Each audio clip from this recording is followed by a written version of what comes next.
In today's episode, we're thinking about pink elephants, stealing souls, and hopefully not eating a guy. It's time for your Jewish Week.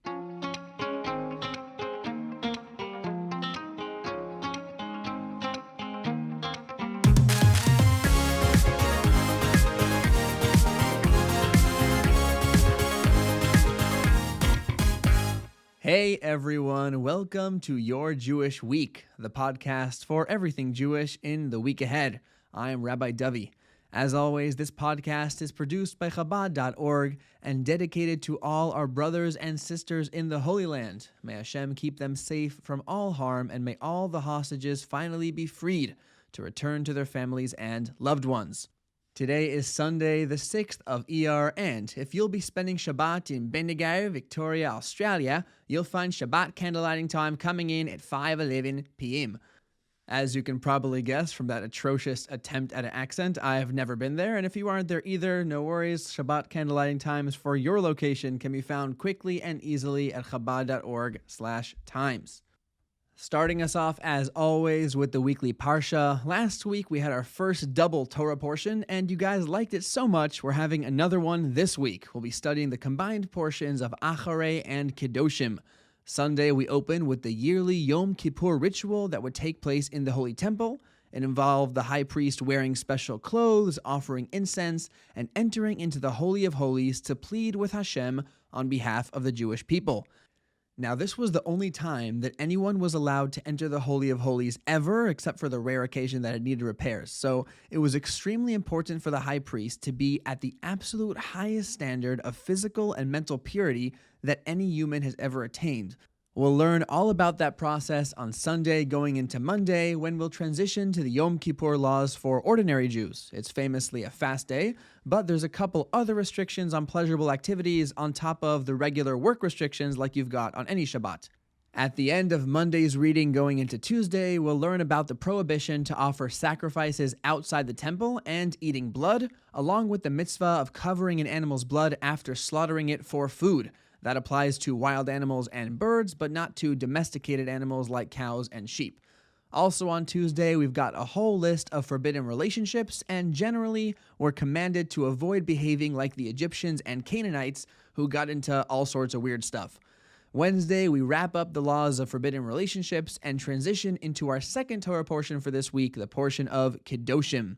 Kedoshim is one of those really diverse portions that's packed with all sorts of laws that all kind of coalesce around one theme, that as God's chosen people, we're expected to uphold a higher standard of behavior and be an example for all the other nations. So from Wednesday through to Shabbat, we'll be taking a look at some of the refined ways God expects us to behave. There's way too many commandments to list exhaustively, but here's a couple. Honor your parents and keep Shabbat right. Don't eat a sacrifice left overnight. Give some of your food to a poor Jewish brother. No cheating, no lying, no cursing another. Don't be corrupt when you judge litigation. Don't gossip about someone else's situation. No clothes with a wool and linen combination. Show love to a convert who joined our nation. The laws of kosher must be adhered. God's holy temple must always be revered. No vengeance or grudges or shaving your beard. Sacrifice humans and you'll get disappeared. Okay, that last one was a little bit forced, but I really wanted to make it a four-liner, so I had to take some liberties. Parshas Acharei has 80 verses, with the memory key being the name Ido and the phrase Ki Kol, which are the first two words in the second to last verse of this portion. And Parshas Kedoshim has 64 verses, with the memory key being the word Vinoga, which means and aglow, and the name Mei Zahav, which can be translated either as gold water or guy who has so much cash gold is worthless to him, so he's like, what is gold even worth to me? Whichever one fits better on a passport. As always, check out the link in the show notes for more insight into this week's keys. Moving on to the Daily Tanya, we just got finished discussing how basic fear and love of Hashem is naturally built into a person's soul. He only needs to unlock it. More sophisticated levels of emotional involvement with Hashem are harder to attain, but that basic level is just a matter of revealing what's already inside you. On Sunday, the Alter Rebbe is going to ask the following. If that's the case, why even bother with all the intellectually advanced levels at all? If we've got love and fear of God built into us and we can unlock that at any time, why bother with anything else? And the answer is really going to get at the whole point of human existence, so definitely go check it out. On Monday and Tuesday, the Alter Rebbe is going to lead us in a whole new direction. We're going to step away from love and fear for a moment and focus on the attribute of mercy. Wednesday, we're back with another meditation to create a feeling of love for Hashem, and again, it's another very intuitive, basic point. I remember hearing about a common marketing technique that involves giving the customer some kind of gift without immediately asking for anything back. It could be like a free trial, a discount coupon, a collectible bobblehead figure of Babe Ruth, that kind of thing. The concept is that humans instinctively have this impulse to reciprocate. When someone gives you something, your subconscious is inclined to respond in kind. So starting on Wednesday and continuing to the end of the week, the Alter Rebbe is going to guide us in using this principle in our relationship with Hashem. Hashem has given us so much love on so many levels. When you really take time to think about it, and especially when you use an analogy to bring the concept home as the Alter Rebbe does, you'll find yourself reciprocating that back towards Hashem. In the daily Rambam, the 3-chapter and Sefer HaMitzvos tracks, we'll be wrapping up the laws of Kiddush HaChodesh on Sunday and Monday. Refer back to last week's episode for my rant on that, before getting started with a whole new set of laws, the laws of fast days.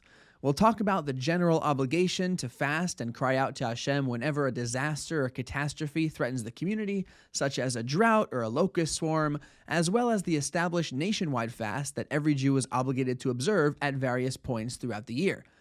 Wednesday and Thursday, we'll be covering the laws of Purim and Hanukkah, which are kind of grouped together because they're both rabbinically established holidays as opposed to like Sukkot and Pesach, which are biblical. And with that, we've wrapped up book number 3 of the Mishnah Torah. Only 11 more to go. Next up, we've got the book of Nashim, which covers laws of betrothal, marriage, divorce, and a couple related topics.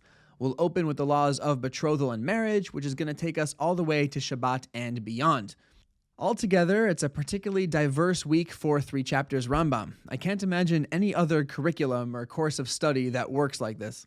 I mean, imagine a professor walks into the lecture hall. He's like, okay, class, we'll begin this week with some heavy trigonometry. Then we'll learn how many individual locusts you need to spot in order to establish the presence of a swarm, which would, of course, call for fasting and sackcloth. And, of course, once we finish that, we'll be moving on to the maximum height that a Hanukkah menorah can be positioned. And then we'll take a look at the concept of marriage and how it evolved through the ages. Rambam is just cool like that. In the 1-chapter track, we'll be continuing with the laws of theft. Sunday and Monday, we'll talk about how buying a stolen item is illegal and what to do if you unwittingly bought an item that was stolen. Interestingly, we'll also list a couple categories of merchandise that are stolen so often you're actually forbidden to buy them at all unless you determine that they aren't. It's kind of like that famous joke of the guy who's storming around the community pool shouting, "Someone stole my bathrobe, someone stole my bathrobe," and he's ranting about how terrible it is. How could you possibly steal someone's bathrobe? And everyone's trying to calm him down. And they're like, "Sir, maybe you just got lost. Here, describe it. I'm sure we can find it for you." And he's like, "Okay, it was white and it said Hilton on it." Okay.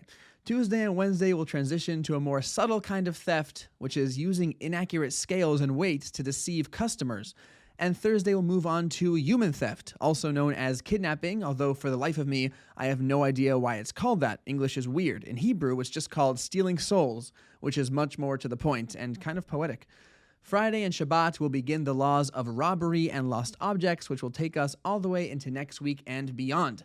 As always, if you'd like to learn more about anything you just heard, or if you're interested in joining one of the daily study cycles, check out the show notes for links and resources.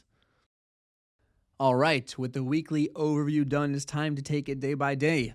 Monday, the 7th of Iyar, marks an unfortunate day for Jewish history, the founding of the world's very first ghetto. It happened in 1516 when the City Council of Venice decreed that Jews should all be forced to live in a certain area of the city. This area was surrounded by a moat and guarded, and its residents could only get in or out during the day. This first ghetto is actually where we get the name ghetto from. The section of the city where the Jews had to confine themselves used to be the city's foundry section where they work with metal. In Italian, foundries are called ghettos, and eventually the name was applied to this new Jewish area and unfortunately to many others like it throughout history. The ghetto functioned for well over 200 years until it was formally abolished by Napoleon in 1797. Also on Monday, we've got a halachic note, Kiddush Levana. We've mentioned this a couple times in the past, but just to recap, Kiddush Levana is a short prayer praising God for creating the moon. We say it at the beginning of every month, customarily after a full week has passed since the new moon emerged. That would make this Monday the first opportunity to say it. Wednesday, we've got a yahrzeit that I think is really unique in a lot of ways for this podcast. It's not typically the kind of yahrzeit that we would feature, but I think there's something very special we could learn from it. So, the 9th of Iyar, 1984, marked the passing of Rabbi Nissen Nemenov. Now, Rabbi Nissen Nemenov was a legendary mentor to thousands of students at the Chabad yeshiva in Brunoy, France. He was widely known as someone who refined his character and conduct to a really extraordinary degree. One of the well-known sayings about Reb Nissen was that he achieved the level of Beinani as is explained in the Tanya. Now, Beinani literally means intermediate, but if you've learned a little Tanya, you know that becoming a Beinani is by no means an intermediate accomplishment. Being a Beinani, by Tanya's definition, means having complete control of your every thought, word, and action. Unlike a tzaddik, a Beinani still has an active evil inclination, but that inclination never gets to express itself at all, not even in thought. You know the famous pink elephant experiment? Here, we could do it now. For the next minute, I want you to not think about a pink elephant. You could think about anything else in the entire world except a pink elephant. All right, ready? Go. See, you already failed, didn't you? That's because thoughts aren't something most of us are very good at controlling. Most of the time, we could barely control our words, let alone our thoughts. But here's what's crazy about a Beinani. He can literally flex his thoughts like a muscle. A Beinani would, in theory, pass the pink elephant test no problem. And I know he would because he does it every day. His evil inclination is constantly bombarding him with unholy impulses, trying to wrest away the wheel of his conscious mind for even a second, and he can't do it ever for a lifetime. So when you hear that Reb Nissen Nemenov was a Beinani, that's the kind of person we're talking about here. And the reason I think this is unique is because a lot of people whose yahrzeits we usually feature on this podcast are tzaddikim, people like the great scholars of old and the rebbes of recent history. A tzaddik is on another level. He doesn't really have to deal with an evil inclination like we do. He's got other problems, but that ain't one. But a Beinani, like Reb Nissen Nemenov, is someone who started out like you and me and got to where he got by sheer dedication and single-minded focus on serving Hashem. And that's something we all could achieve, as the Tanya tells us many times. So I think Reb Nissen Nemenov's yahrzeit is an opportunity for us to consider how we can implement that even a little bit into our lives and align ourselves with the true potential that Hashem sees in us and get a little bit closer to being a Beinani. Thursday, the 10th of Iyar, we've got the yahrzeit of Rabbi Yitzchak Alfasi, better known as the Rif in 1103. The Rif began his rabbinic career in Morocco. That's where the name Alfasi comes from. It means from Fez, the town, not the cute little hat with the tassel. Later, he moved to Spain, and he was really one of the first scholars to start boiling down the diverse and interconnected laws of the Talmud into a more codified form. Now, this was still really, really early in the history of codified Jewish law. So the really structured and systematic codes of law, like the Rambam's Mishnah Torah and the Shulchan Aruch, those were still in the future. So here's what the Rif did. He took tractates of Talmud, page by page, and wrote down the final laws, leaving out all the discussions, the side tangents, and the stories that Talmud is famous for. He also left out laws that apply only in the Holy Land because he was writing for Jews in the diaspora. So although the laws weren't organized by topic as they would later be in other works, the Rif made tremendous progress in codifying and extracting them. After he passed away, he was succeeded by his student, the Ri Magash, who we mentioned last week, who ultimately passed his Torah knowledge down to his student, Rabbi Maimon, who taught it to his son, the Rambam, who would usher in a whole new era in the codification of Jewish law. On Shabbat, as we mentioned last week, we continue with our study of Pirkei Avos, the ethics of our fathers after the Mincha prayer. This week, we're on to chapter 3. As always, this chapter is packed with some serious wisdom that often you only really appreciate when you're older. I've personally had this experience where I reached some big personal epiphany only to realize that Pirkei Avos had said the same thing thousands of years ago, and I'd been mindlessly breezing right past it over and over again. So once again, I'd like to focus on one particular teaching, and I invite you all to check out the full chapter for yourself. I'll put a link in the show notes to the text of the Mishnah and some really cool insights on that. In the third Mishnah this week, Rabbi Chanina Sgan HaKohanim tells us to pray for the well-being of the government because if it wasn't for the fear of their authority, a man would swallow his friend alive. Now, right out the gate, I want to point out that the government he was referring to isn't necessarily what we'd call a good government, or even a fair government that occasionally does stuff that your favorite political podcaster doesn't agree with. Most of the time, Rebbe Hanina and rabbis like him were dealing with psychopathic, unpredictable, completely unhinged despots who put their lives in constant peril. And even so, pray for the government, because at least there's no cannibalism, right? Speaking of, let's think about that for a moment. That's some nightmare-inducing imagery, isn't it? A man would swallow his friend alive. I don't want to be semantic here, but I love how they use the word friend. I mean, if your friends are swallowing you alive, find better friends. But the Rebbe gives a fascinating insight here. It turns out that the Pirkei Avos isn't using this metaphor for shock value. It's hinting at a deeper point. In our personal lives, we need government. We need to recognize the sovereignty of Hashem, our King, who creates us and governs every aspect of our lives. In this Mishnah, Rabbi Hanina is explaining why that awareness is so crucial. There are lots of people in the world who profess to be atheists and still bill themselves as moral, civilized people. They'll obey the law, respect their neighbors, maybe even campaign for the rights of others. By all appearances, they'll act altruistically. Here's the problem. Human beings have egos. And the thing with an ego is that it makes you believe deep down that the world revolves around you. Intellectually, you can understand and respect other people's viewpoints. You can use your faculty of reason to arrive at the conclusion that other people's opinions have as much value as your own, and maybe you'll even believe it. But there will always be a part of you, deep down in your subconscious, that sees the world and everything in it through the lens of the self. You can't escape that, I don't care how hard you try, because our egos define us. And as civilized and moral as you profess to be, your outlook will always be colored by that inherent bias. And throughout history, that basic fact has taken lots of allegedly civilized people into some very dark places. There's only one way to truly escape your own bias, the bias of the self, and that is to accept and acknowledge the sovereignty of God and submit your mind, your reason, and your ego to the moral order that He sets down.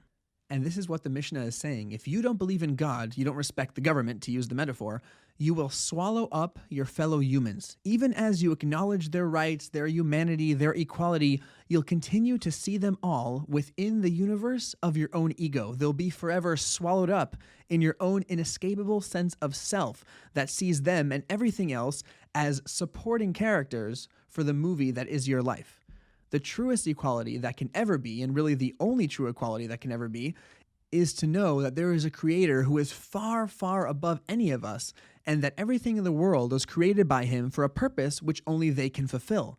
That's equality. We're all equally important in the role that Hashem gives us, and on the flip side, equally insignificant in comparison to Hashem himself.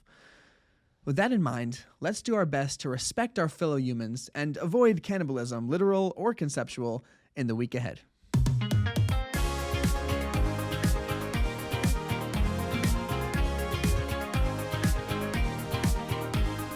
Your Jewish Week is produced by Chabad.org, written and recorded by me, Rabbi David Paltiel. Theme music by Levi Gloshak.